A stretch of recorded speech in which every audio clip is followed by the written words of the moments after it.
আমি সকল মানুষের কাছে এটা বলবো যে বাংলাদেশে আজকে সত্যি মাইনরিটিজের উপরে যে অত্যাচার চলছে সেটা আমরা কেউ ভালো চোখে দেখছি না। এবং কেউ আমি এখনো মনে করি দাঙ্গা কখনো হিন্দু করে না, দাঙ্গা কখনো মুসলমান করে না, দাঙ্গা কখনো শিখ করে না, দাঙ্গা কখনো খ্রিস্টান করে না। দাঙ্গা করে কতিপয় সমাজ বিরোধী এবং যারা সমাজের বোঝা।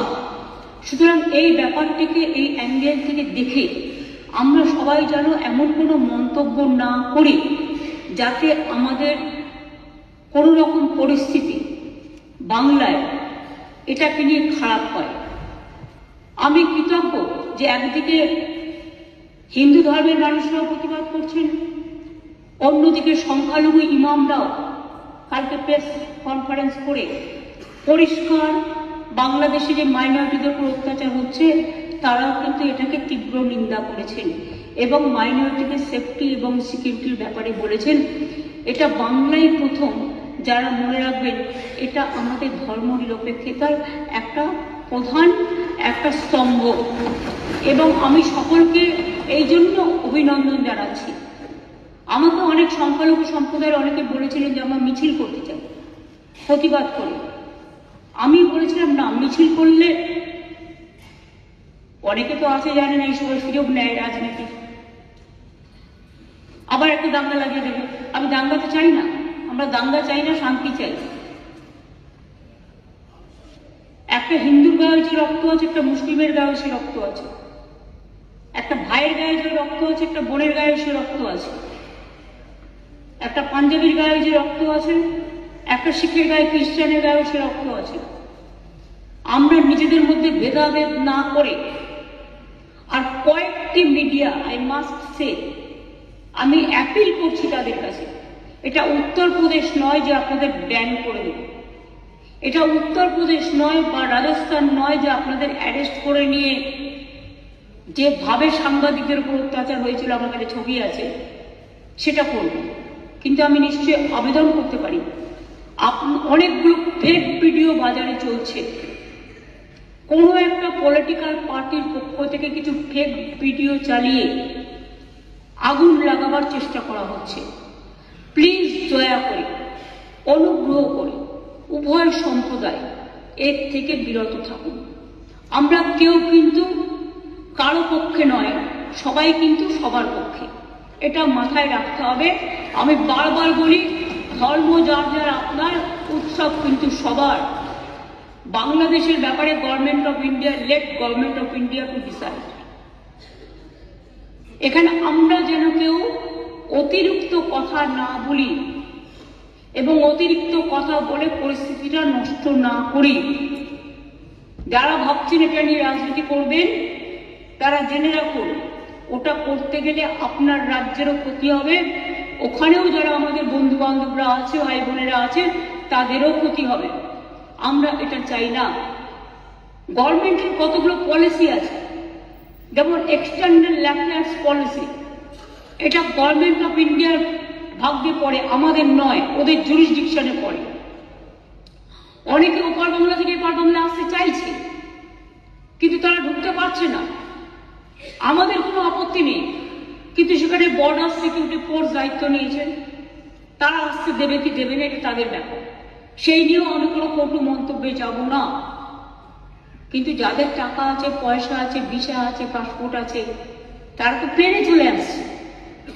প্লেন তো আসছে, প্লেন তো চলছে, ট্রেন তো চলছে, কিন্তু গরিব মানুষগুলো যাদের কাছে হয়তো কিছু নেই, তারা আসতে গেলে পারছে না, তারা বাধা পাচ্ছে বিএসএফ এর কাছে। আমাদের হাতে কিন্তু বর্ডার নেই, এটা মাথায় রাখবেন।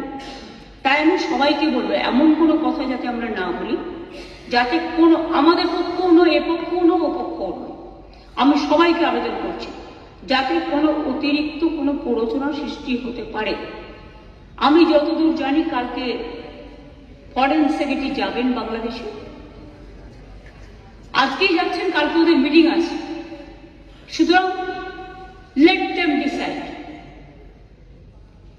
এই ব্যাপারে আমি পরিষ্কার বলি, এক্সটার্নাল অ্যাফেয়ার্স এর ব্যাপারে উই নেভার ইন্টারফেয়ার।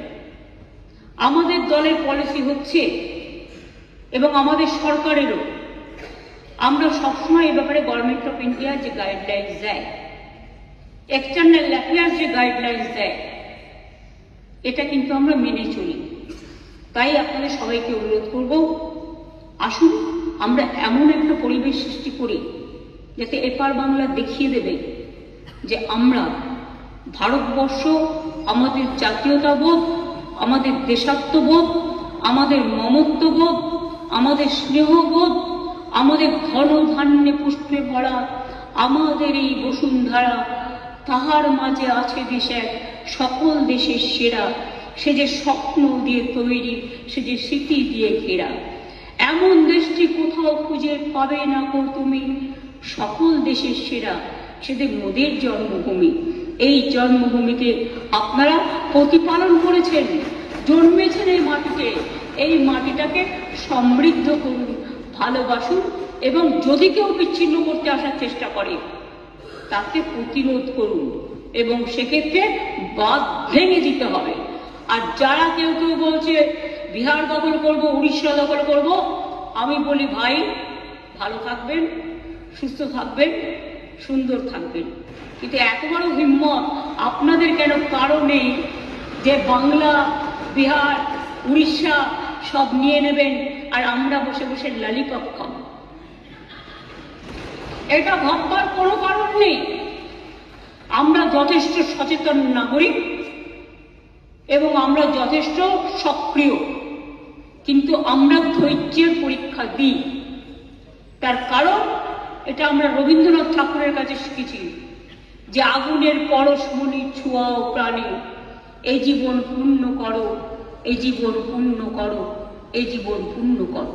তাই আমি মনে করি ভারতবর্ষের অখণ্ড আমাদের সকলের অখণ্ড, এবং আমরা সবাইকে রক্ষা করব। এটাই আপনাদের সকলকে আমি আবেদন জানিয়ে গেলাম। যেহেতু হাউস চলছে, লোকসভাতেও আমাদের মেম্বাররা নিশ্চয়ই আলোচনা করবেন সুযোগ পেলে। কাজে যিনি গেছেন ক্যাবিনেট সেক্রেটারি, আমরা আশা করি তার দৌত্য সফল হোক, শান্তি ফিরে আসুক। বাংলাদেশের রাজনীতির সাথে আমাদের রাজনীতির সম্পর্ক নেই। ওরা কে কি রাজনীতি করবে সে নিয়ে আমরা কোনো কথা বলতে চাই না, কিন্তু আমাদের দেশের যে ধর্ম নিরপেক্ষতা, যে গণতন্ত্র, যে সংবিধান, আমরা যেন সেটাকে মেনে চলি। আমরা যেন অন্য কোনো উস্কানিতে না দিই, এটুকুই আমার আবেদন। অনেক ধন্যবাদ স্যার এই টাইমটা আমায় দেওয়ার জন্য।